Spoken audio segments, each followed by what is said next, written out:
สะเนโมตัสสะภะคะวะโตอะระหะโตสัมมาสัมพุทธัสสะรัตนัตยสะวันเตมิตูลพระบังคม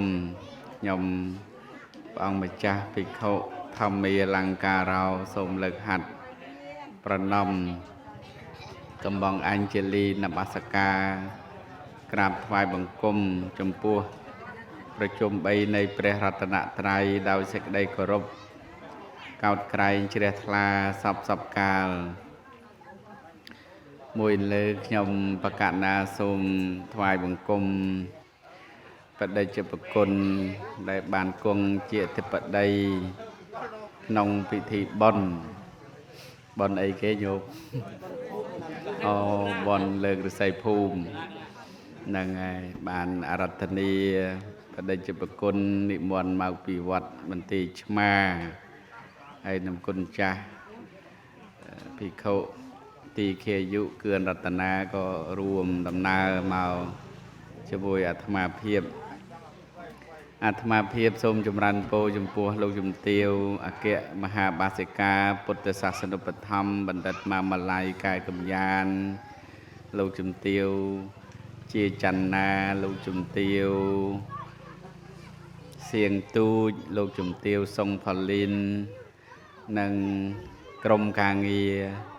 រួមទាំងពុទ្ធបរិស័ទឧបាសកបាសិកាលោកយាយលោកតាទាំងអស់នៅក្នុងសង្គមភូមិអីញោមទីឆ្មាខាងលិចនៅមានទីឆ្មាខាងលិចមានបន្ទាយឆ្មាខាងកើតមានបន្ទាយឆ្មាខាងជើងហើយនឹងបន្ទាយឆ្មាខាងត្បូងបន្ទាយឆ្មាខាងលើ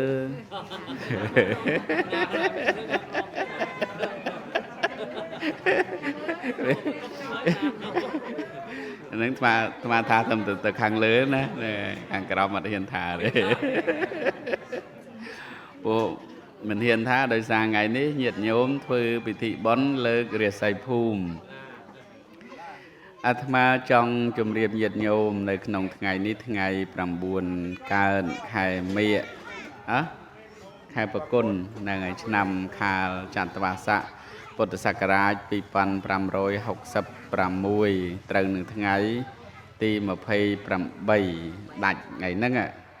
មានញាតិញោមណាកើតខែកុម្ភៈទី29អត់មានទេបើមានលើកដៃមកបងបើមានទេដល់ខហើយណាអញ្ចឹងថ្ងៃនេះថ្ងៃដាច់ខែកុម្ភៈស្អែកនេះចូលខែមីនាអ្នកខ្លះថាមីនាអ្នកខ្លះថាមីនាក៏បានមីនាក៏បានហ្នឹងហើយតាមតែអ្នកស្រុកហៅប៉ុន្តែការហៅឲ្យបានត្រឹមត្រូវនោះយោងតាមវចនានុក្រមសម្ដេចព្រះសង្ឃរាជជោតញ្ញនោជួនណាតអញ្ចឹងនៅក្នុងឆ្នាំ2023ថ្ងៃទី28ខែកុម្ភៈនេះយើងបានជួបជុំធ្វើពិធី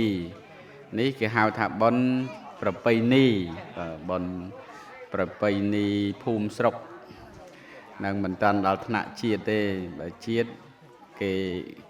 ហៅថាបុណ្យប្រពៃណីជាតិដូចជាចូលឆ្នាំភ្ជុំបិណ្ឌ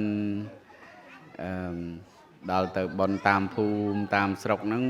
វាមានភូមិខ្លះធ្វើភូមិខ្លះអត់ធ្វើអញ្ចឹងគេហៅបុណ្យភូមិណាធ្វើគឺបុណ្យភូមិហ្នឹងឯង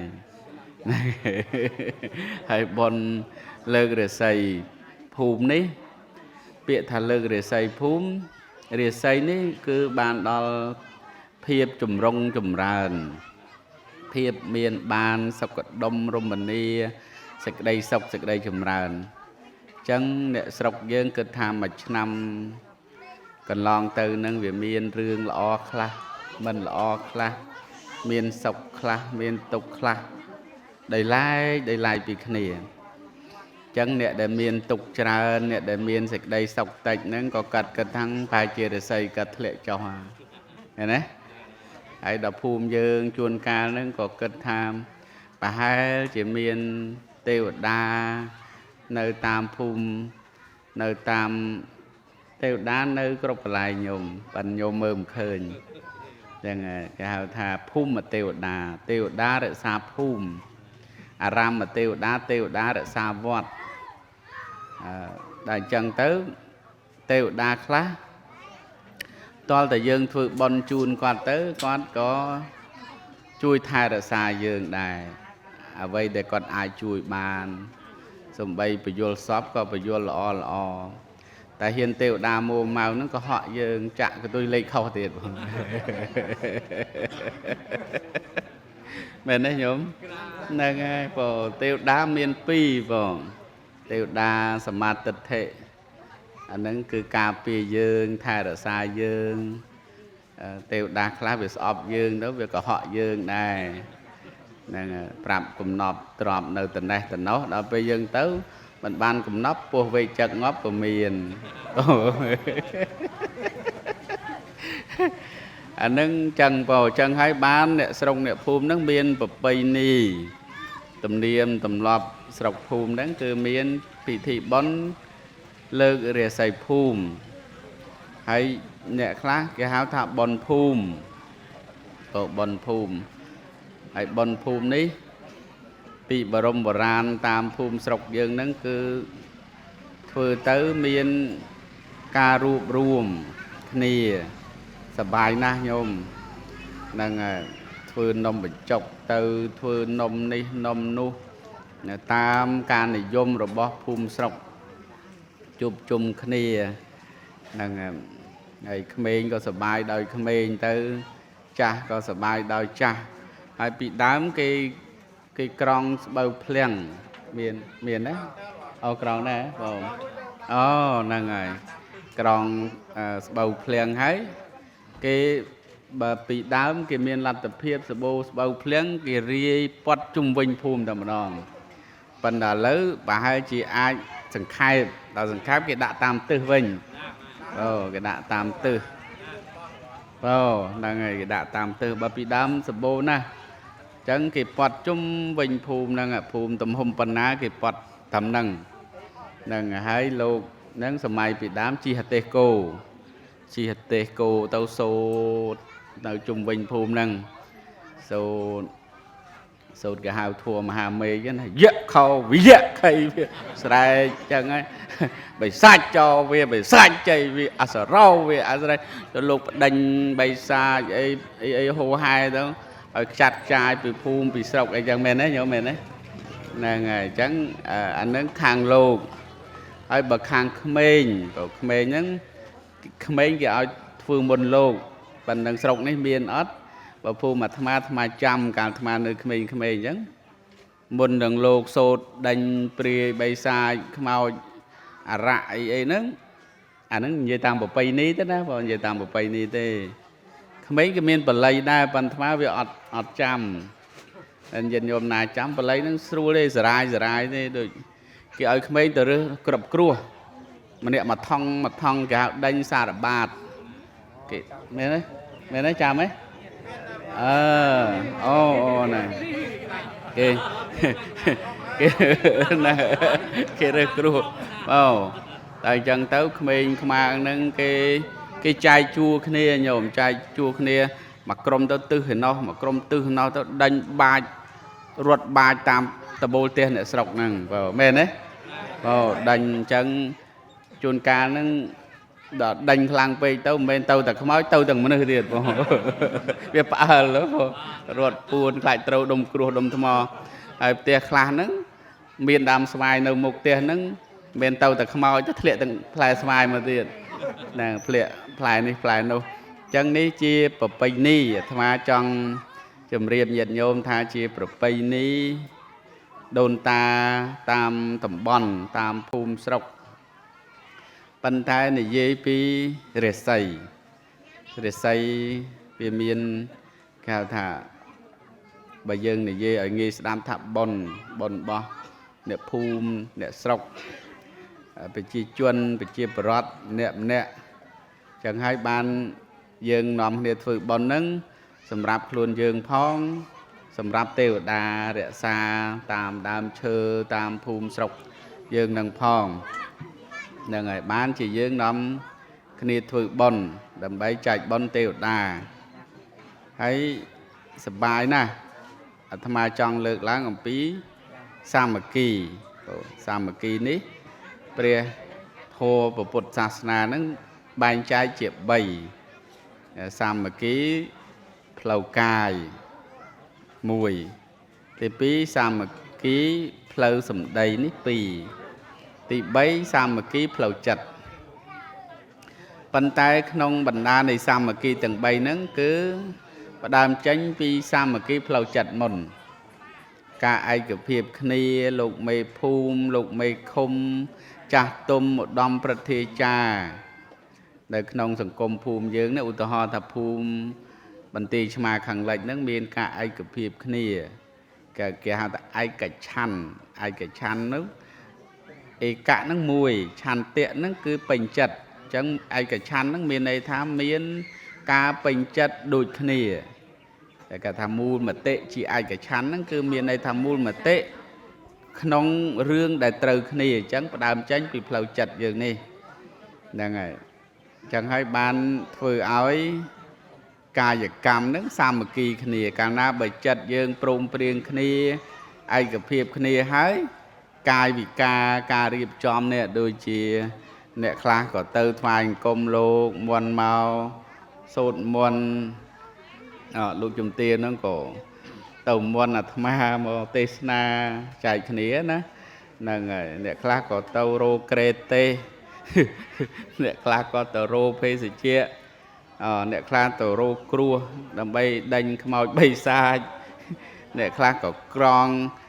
สบายเพลียงดำใบจีใส่มากาเปียภูมิสกไอจังเตออันนี้จิตติเพียบร่วมในธรรมาเมื่อเคยท่ากายวิกานั้นคือจิตกาสามัคคีขณีก็ตำบลคลานั้นปูเอาดำตึกตายประเกณฑ์โลกช่องเพศเจจูนเยจูนตาปิซานั่นก็คือตึกตะเพียบเนี่ยสรงเนี่ยภูมินั่งบางห้างปีชีวิตเพียบประไปนี่ตำเนียมตำรับสบายโยมสบายกันทำปีดาวมันโดยอย่างเลวเต้ปีดาวนั่งปลาเก่าสิข้าวกระเซียวใช่ไหมน่ะกระเซียวปลากระเซียวนั่งปั่นตายนั่งกระเซียวตายนั่งไอ้ดอกเปลกระไลชงตายนั่งกระไลเหยียดโยมปลอกเจียบไปใช่นั่งกระดาษราได้บ่ดาษร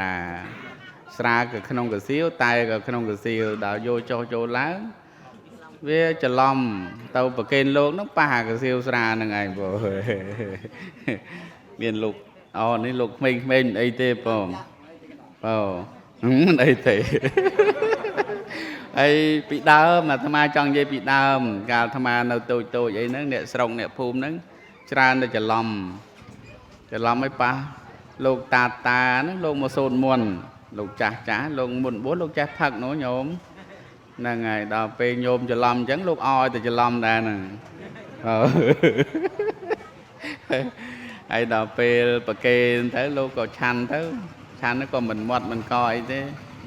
mà cao hơi mà cao tiết lỗ đó sờ văng lần sâu thô lên trâu ấy nhổm tuần mọt ở hải nợ mô lần bên bay chọp nó lần vào mui chọp bộ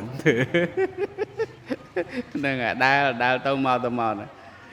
rồi tới khi chạy mưa tao là sờ văng cho lòng cái siêu chẳng bàn đô cái siêu về lô cái hô phê là bàn đấy sờ văng bàn đấy nên chẳng bàn nhiệt nhôm lời nên mình đôi nhiệt nhôm bị đàm tê dương sọc tê dương miền ca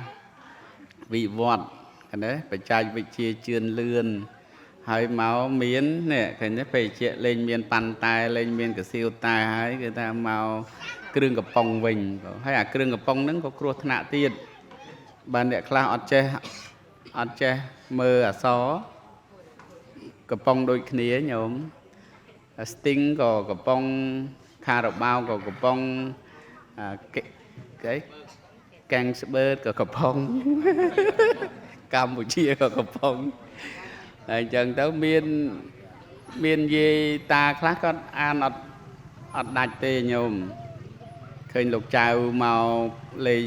ភូមិស្រុកអីចឹងក៏ទៅទិញយកមកប្រគេនហើយលោកចៅហ្នឹងក៏មិនបានជាសូវបានឆាន់ផងលោកនៅ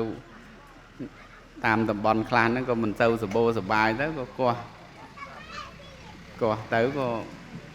ពពុះស្រុលបងពពុះស្រុលពពុះដែរញោមស្រាណាពពុះដែរណាពពុះស្រុលដល់ចឹងទៅលោកឆាន់ទៅឆាន់ហើយក៏ទៅវិញក៏ផ្ដាំទាំងញោមបើថ្ងៃក្រោយអាត្មាមកទិញអានឹងទៀតណាញោមឆ្ងាញ់អូឆ្ងាញ់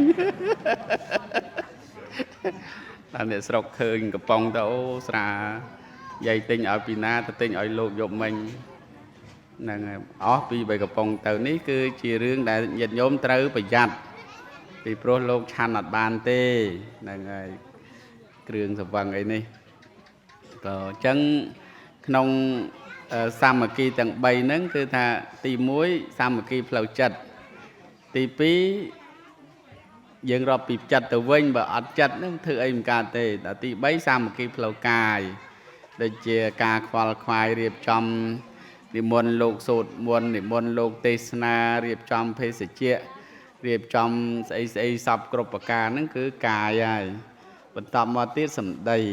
ណាការព្រមព្រៀងដោយពាក្យសម្ដីសំបីតែការសូត្រធម៌ហ្នឹងក៏យើងសាមគ្គីគ្នាដែរមែនទេញោមព្រោះអ្នកខ្លះសូត្រធម៌នេះបើអត់សាមគ្គីសូត្រអត់ត្រូវគ្នាទេញោមបើអ្នកនាំអតិបិសោអ្នកបន្តក៏អតិបិសោដែរតែបើមួយអតិបិសោមួយស្វាខាតោហ្នឹងសូត្រអត់ត្រូវគ្នាទេមែនទេញោមហ្នឹងហើយសូត្រឲ្យស្មើគ្នាព្រោះលោកក៏អញ្ចឹងដែរលោកក៏ត្រូវស្ដាប់គ្នាដែរបើមេសីលេនឹងរៀងតឹងយើងតឹងដែរទៅតែបើឯនោះតឹងឯនេះធូរអត់ស៊ីគ្នាទេញោមដោយលោកដែលសក្កេកម្មមេចរូបេដល់លោកក្រោយសក្កេកម្មមេចរូបេវាអត់ស៊ីគ្នាញោមវាអត់ចូលគ្នាទេអញ្ចឹងសំបីតែសម្ដីការសូត្រធម៌ការនិយាយស្ដីហ្នឹងគឺធ្វើម៉េចឲ្យវាសាមគ្គីគ្នាដើម្បីឲ្យមានការ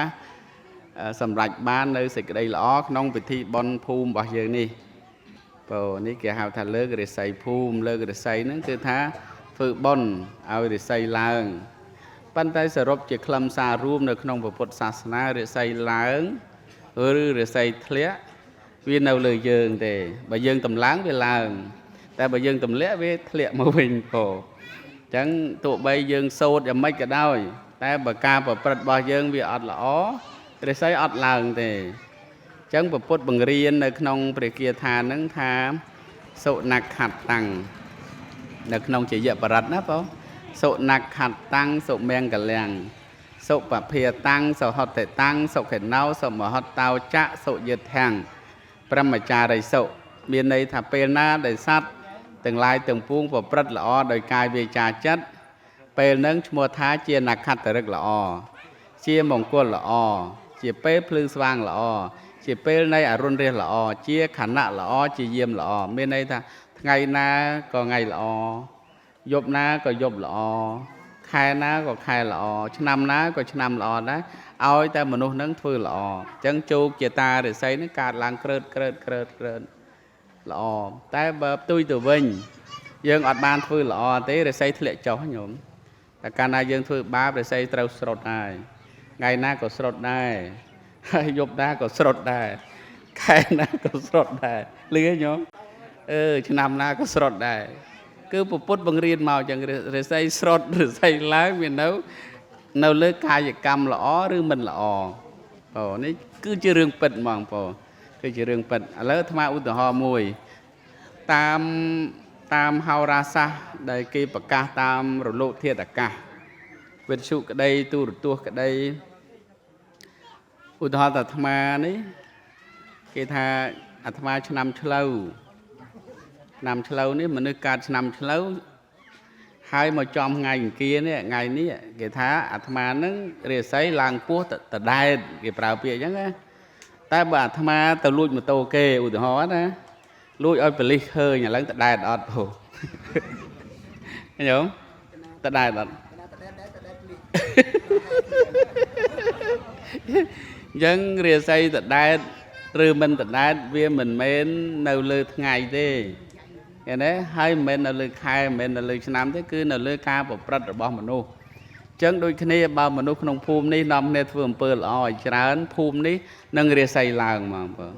mơ cằn để lư micro nè nè phùm cây chùm riệp mai tham mai ngày ní bon phùm nâu bật tì mà khang lại cân là mai lứ để say làng cơ ô nhom trăng tôi đạp lục sồn muôn đài cái đấy cằn để lư thần nè sọc phùm bơ lò cất trăng mau phèm vào nâng để say làng mình làng mơ nghi na bàn mài màu nữa mày đấy men rư mền mơประมาณ phùm ní miền bàn màu chẳng phùm ní sầm nang nè cằnแต่យើងនំគ្នាធ្វើបន់រិស័យឡើងក្រើតបានកោណាឡើងក្រើតចឹងបានថានំគ្នាធ្វើអំពើល្អដើម្បីសង្គមភូមិរបស់យើងហើយជាពិសេសគឺដើម្បីខ្លួនយើងគ្រប់គ្នាហ្នឹងខ្ញុំប្រកាសអាត្មាឃើញសេចក្តីនៃពធខ្លីទេដោយសារមានបដិជាប្រគុណចាំស្មូត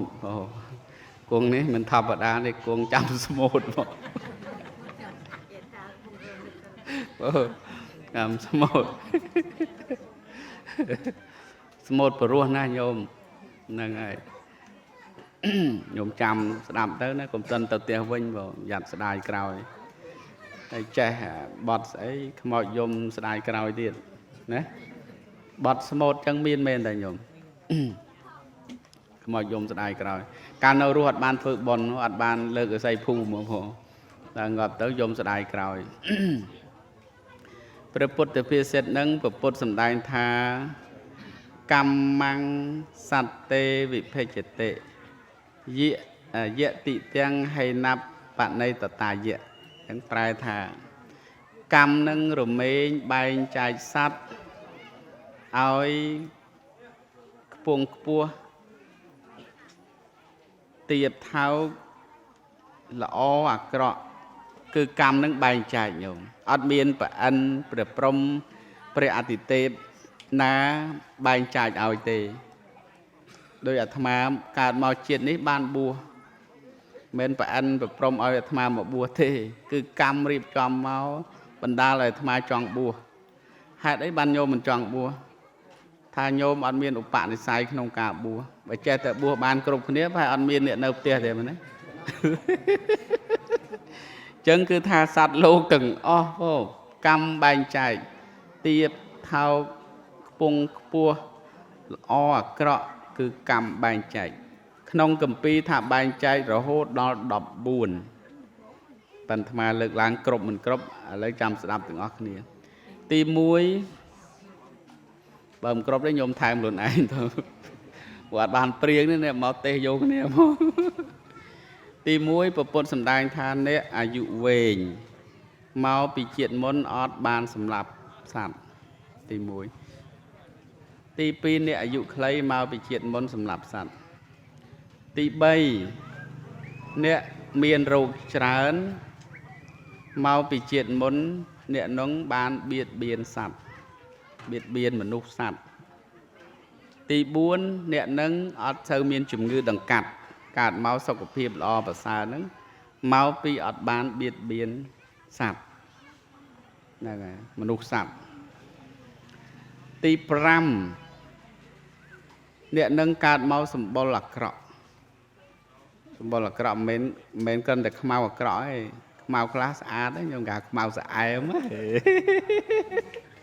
ចឹងប្រពុតដោយអាត្មានេះខ្មៅស្អែមញោមមកស្ដាច់បាយចឹងទីម៉ានណាញោមទី5ហ៎ចេះថាទី5ក៏5ទៅបងទី5ហ្នឹងគឺកើតមកសម្បុរអាក្រក់ហ្នឹងមកពីជាតិមុនខឹងច្រើនញោមយើងកុំតាន់គិតជាតិនេះប្រហែលសរុបជាតិក្រោយទៀតដែរតាមមើលចឹងកម្មដែលនាំឲ្យយើងសម្បុរមិនស្អាតហ្នឹងមកពីជាតិមុនហ្នឹងពុទ្ធសម្ដែងមកអញ្ចឹងព្រោះថាខឹងច្រើនហើយអ្នកទី7ទី6ណាបាទណា6អ្នកដែលកើតមកសម្បុរស្អាតណាសម្បុរស្អាតអ្នកខ្លះសប៉ុន្តែមិនស្អាតទេណាញោមពាក្យថាស្អាតកើតមកសម្បុរស្អាតហ្នឹងគឺថាមកពីជាតិមុនហ្នឹងគាត់អត់សូវខឹងទេហើយយើងគិតមើលនៅក្នុងទស្សនវិជ្ជាជាក់ស្ដែង ពេលដែលយើងខឹងញោមទៅឆ្លោះកញ្ចក់មើលញោមបើមិនឃើញយៈនៅក្នុងកញ្ចក់ហ្នឹងមែនទេញោមបើមែនអត់ហ្នឹងហើយអញ្ចឹងពេលដែលយើងខឹងយើងរត់ទៅឆ្លោះកញ្ចក់មើលមកបើមិនជួបយៈនៅកញ្ចក់ហ្នឹងបងហ្នឹងមានន័យថាម៉េចមានន័យថាពេលខឹងអត់ស្អាតទេអញ្ចឹងបានប្រពុតថាអ្នកដែលអត់សូវខឹងជាតិណាកើតមកគឺស្អាតសម្បុរណាបងសម្បុរស្អាតហើយអ្នកដែលទីប៉ុន្មានទី7អ្នកដែលកើតមកមានទ្រព្យច្រើនប្រពុតថាជាតិមុនបានធ្វើទាននេះដូចឯកឧត្តមឧបនាយករដ្ឋមន្ត្រីកាយកម្យានិងលោកជំទាវអគ្គមហាបាសិកាពុទ្ធសាសនុបឋមបណ្ឌិតម៉ាឡៃដែលគាត់មានទ្រព្យធនមានសទ្ធាជ្រះថ្លាជួយជាតិជួយសាសនានេះឧបនិស្ស័យល្អណាស់ញោមបើគាត់អត់បានធ្វើទានពីជាតិមុនមកគាត់អត់មានធនធានទេអញ្ចឹងអ្នកដែលមានធនធានច្រើនគឺដោយសារគាត់បានធ្វើទានពីជាតិមុនហើយបើជាតិមុនគាត់ធ្វើហើយជាតិនេះគាត់ធ្វើទៀតញោមអើយជាតិក្រោយហ្នឹងជាតិនៅតែមានទានហ្នឹងហើយយើងអត់ញោមហើយអត់ធ្វើកាន់តែអត់ទៀតមែនទេញោមអញ្ចឹងបានគេនិយាយថាគេឲ្យគេឯងឲ្យឯងឡាប់លឺញោមពាក្យហ្នឹងពាក្យគេឲ្យគេហ្នឹងគេថាគេឲ្យគេមានលុយគេធ្វើបន់ឯងឲ្យឯងអត់លុយអត់បានធ្វើបន់គេឲ្យគេមានលុយធ្វើបន់គេងាប់ទៅគេឡើងឋានសួគ៌ទៅលើនោះហើយរួចទៅចុះទៅលើមកនៅកដាលនៅឋានមនុស្សទៀតឯងអត់បានធ្វើបន់ងាប់ទៅក្រោមអស់កម្មក្រោមមកកដាលគេឲ្យគេកដាលលើឯងឯងកដាលក្រោម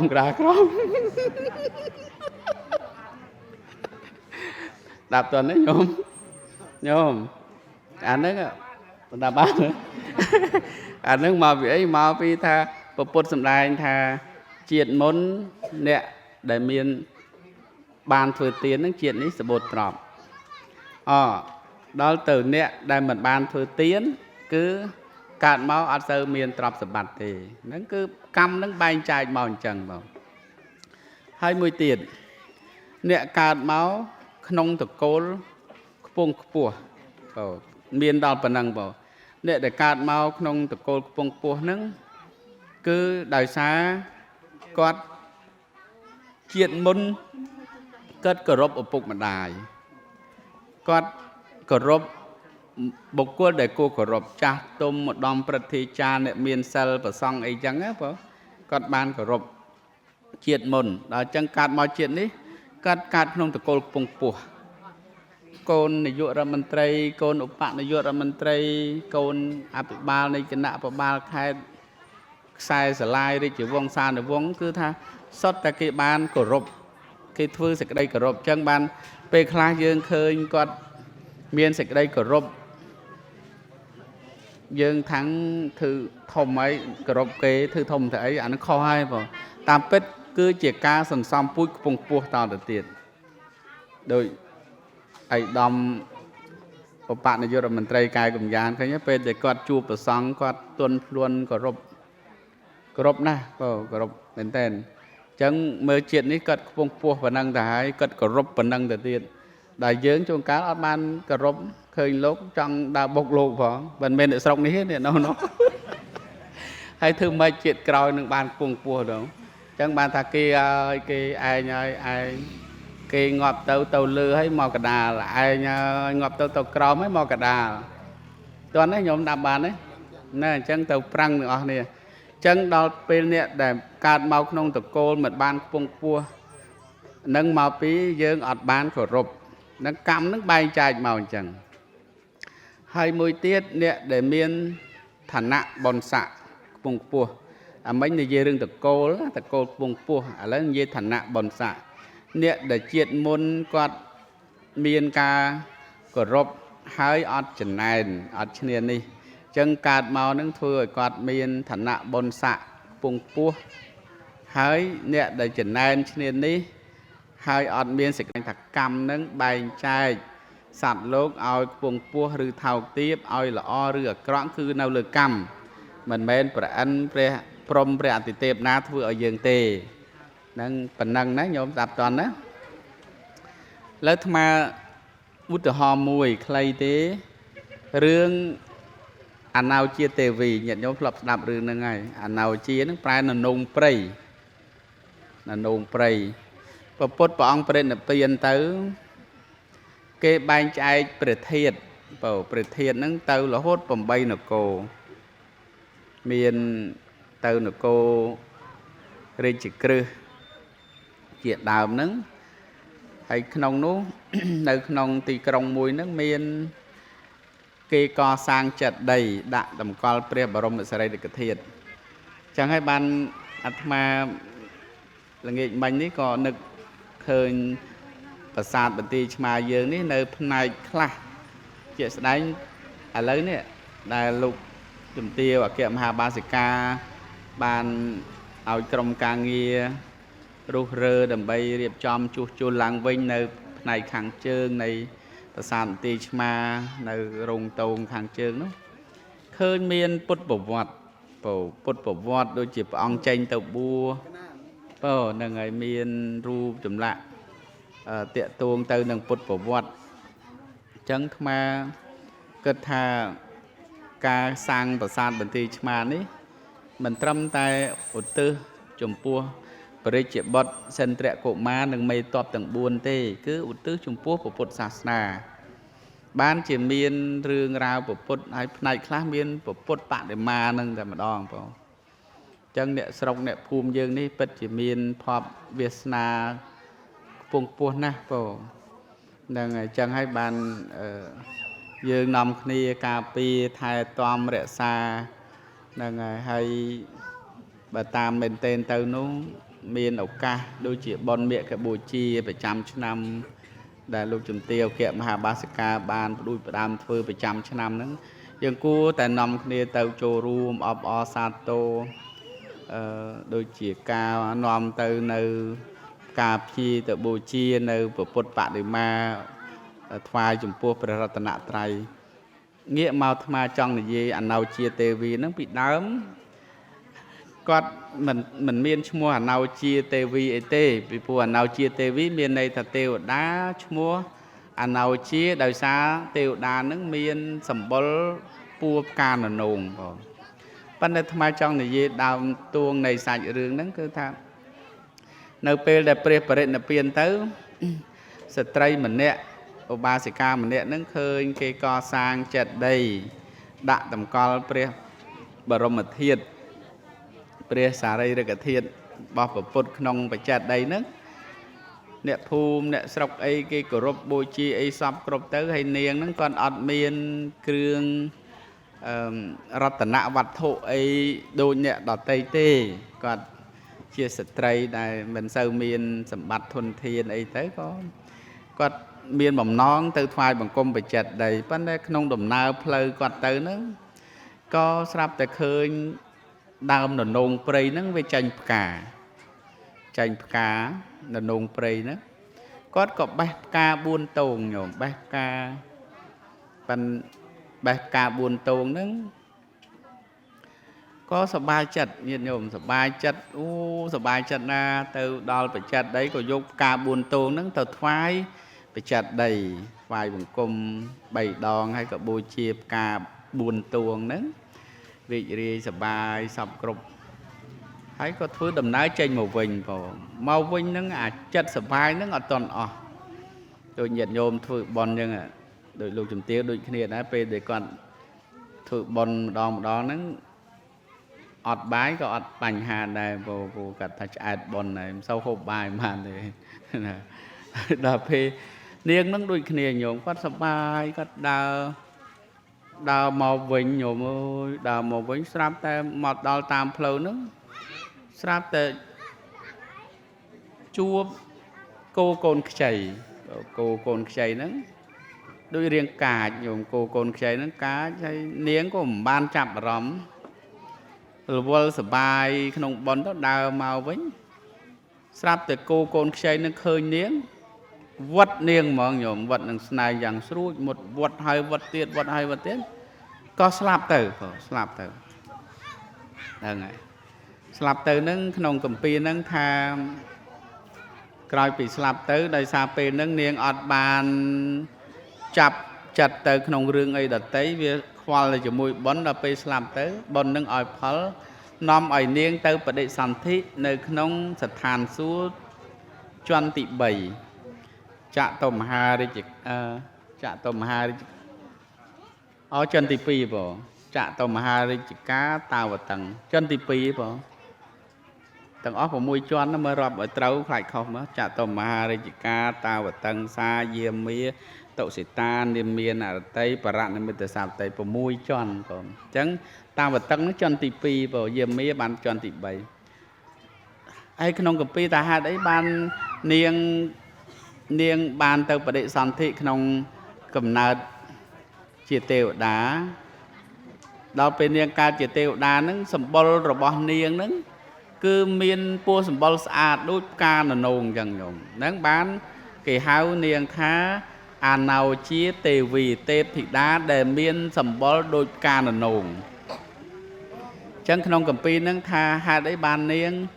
ទៅបដិសន្ធិក្នុងកំណើតទេវតាគឺដោយអាស្រ័យនាងបាននាំផ្កា4ទងហ្នឹងទៅថ្វាយបច្ច័តដីបូជាចំពោះគុណព្រះសម្មាសម្ពុទ្ធមើលញាតិញោមប៉ុណ្ណឹងសោះឡើងកើតទេវតាញោមចូលតម្រាំនេះអគ្គមហាបាសិកាមិនដឹងយ៉ាងណាយ៉ាងណីទេបងបើធ្វើបន់ឡឹងហ្នឹងហើយលើសពីផ្កា4ទងនឹងទៅទៀតបងហើយញាតិញោមនេះមើលថ្ងៃនេះហ្នឹងហើយហូបតែកូកាបានទេណាបងហូបតែកូកាបានហើយហ្នឹងហើយនេះញោមប្រុសបងមើលកូកាដូចឆ្ងាញ់អត់ញោមកូកាហ្នឹងនៅដូចមិនឃើញអស់ទៅណានៅតែដែលអញ្ចឹងញោមហូបឲ្យអស់មើលហ្នឹងហើយចឹងបានចង់បញ្ជាក់ឲ្យឃើញថាបុណ្យគ្រាន់តែផ្កា4ទងទៅកើតទេវតាបងអស្ចារ្យណាស់ចឹងសូមឲ្យញាតិញោមក្នុងពិធីបុណ្យលើករាសីភូមិឬបុណ្យភូមិនេះសូមឲ្យបានធ្វើបុណ្យគ្រប់គ្នាប៉ុណ្ណាហើយស្អែកនឹងមានធ្វើចង្ហាន់ព្រឹកចង្ហាន់ត្រង់អីហ្នឹងគឺថានាំគ្នាមកឲ្យបានគ្រប់គ្នាបងដើម្បីឲ្យមនុស្សក្នុងភូមិហ្នឹងមានបុណ្យហើយចែកបុណ្យដល់ទេវតាអភិបាលថែរក្សាតាមដែលគាត់អាចជួយបានបងរឿងខ្លះគាត់ជួយមិនបានគាត់ជួយតែខ្លួនគាត់អត់បានដែរណាទេវតាខ្លះហ្នឹងបងចឹងទេគឺថាមុននឹងឲ្យទេវតាជួយវាតលតែយើងជួយខ្លួនឯងផងបងសូមអនុមោទនីចាំអត់ញោមទេសមិញចាំអត់ហ្នឹងអាណោជាទេវីរឿងទេវតាផ្កាននងបងដោយសារបានថ្វាយឲ្យរឿងរយៈ